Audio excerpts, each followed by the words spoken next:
Hi, today we're going to talk about giving clearer instructions. First of all, let's talk about why it's important. Students understand what's required of them if they're given clear instructions. You'll avoid learners doing different things and, you know, finding out at the end of the activity that they've not actually done what you wanted them to do. You don't need to stop and re-explain the instructions, or worse, go around and see who's doing what and then explain multiple times to different people what they should be doing. Some people give their learners an option rather than an instruction, and not they don't intend to do so, but that's the way it comes across. For example, if you say to your learners, if you wouldn't mind looking at page or if you want to do the activity at the bottom of the page, it's an option. It might seem like a polite instruction, but to learners, it could come across as an option. Giving clear instructions saves a lot of time. Firstly, because the instructions are shorter and clearer and to the point. But secondly, because you don't have to repeat them or re-explain because of misunderstandings. At the end of the day, if learners aren't doing the right thing, or they've not understood what it is you want them to do, it's not their language or listening ability that's the problem here. It is how you, as the teacher, have given instructions. So, here are some common problems with giving instructions. Firstly, and very, very commonly, instructions are far too wordy. So it's really important to cut out the unnecessary words, but still use full sentences. Using imperatives are really useful. So, for example, people might say, what we're going to do now is we're going to work in pairs, work with a different partner from earlier, and I'd like you to take it in turns to ask each other questions and answer them using full sentences. It's a bit much, really, isn't it? By the end of that instruction, the learners may not have understood who they're working with, or what they're doing, or how they're doing it. So keeping it short, work with a new partner. Answer these questions. So holding up the book, pointing would help. Use full sentences when you answer. So using shorter sentences, imperatives, get straight to the point, makes it a lot easier. Very often there's too many steps, so learners get confused. For this, it's really helpful to just give them one step at a time so that you're avoiding that confusion. Give them one step, get them all to do it, and then give them the next step. This is particularly useful when you're doing something new that's different with a lot of steps that they aren't sure about. As I mentioned, the instruction or option issue that a lot of teachers have, don't give them the option. So just use direct language to tell them what to do. As mentioned earlier, imperatives are really good for this.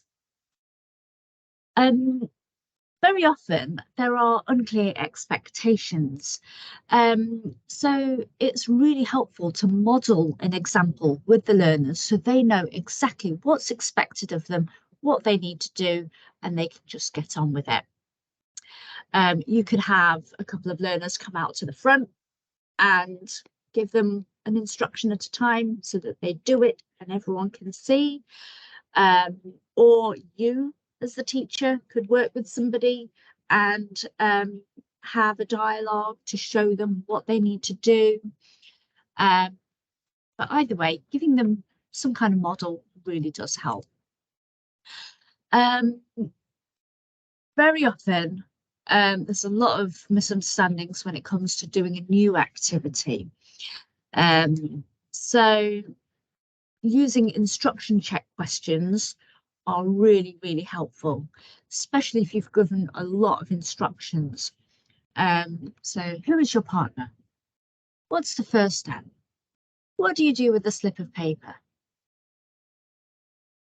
Are you going to give one-word answers?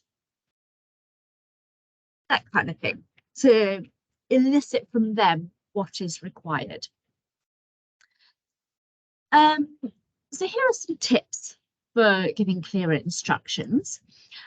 Using visual aids and gestures is really helpful. Using the book, using pictures, using things on the whiteboard,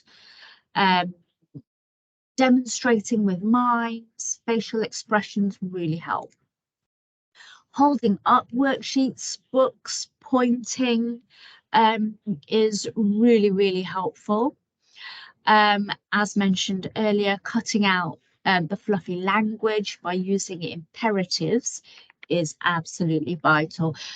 I mean, even with higher level learners, where you expect them to understand the fluffy language, and that's great in a listening task, but when it comes to instructions, and them carrying out your instructions, you want to cut out the fluffy language, because it's really difficult for a language learner to understand every single word and identify the key points and follow those instructions. So just giving them the key points and the instructions is a lot more helpful. Giving them one step at a time, especially when it comes to new or tricky activities. Modeling an example, as we've discussed earlier. You can also consider rewording your explanations. So you've given an instruction and then say it again in a different way, just to double check that they've understood the words that you've used. Checking their understanding is really, really helpful.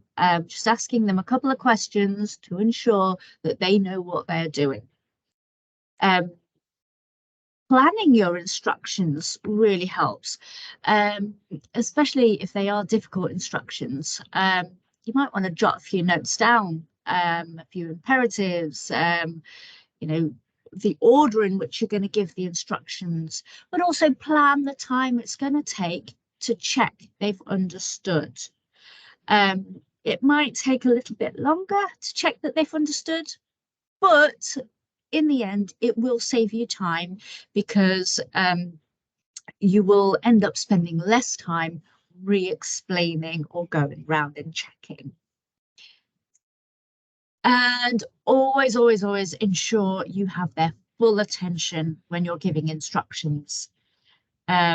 If you don't, you will end up with learners who are asking, wait, what are we doing? And then you have to re-explain, or doing the wrong thing, and then you have to re-explain. Having a routine also really helps. If you tend to give instructions in a similar way each time, it will help learners to get on board with what you tend to do, what to expect, and it can help speed things up a little bit.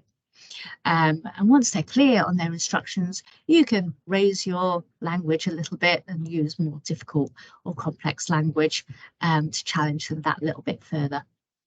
I hope that's helped you. Thank you for watching.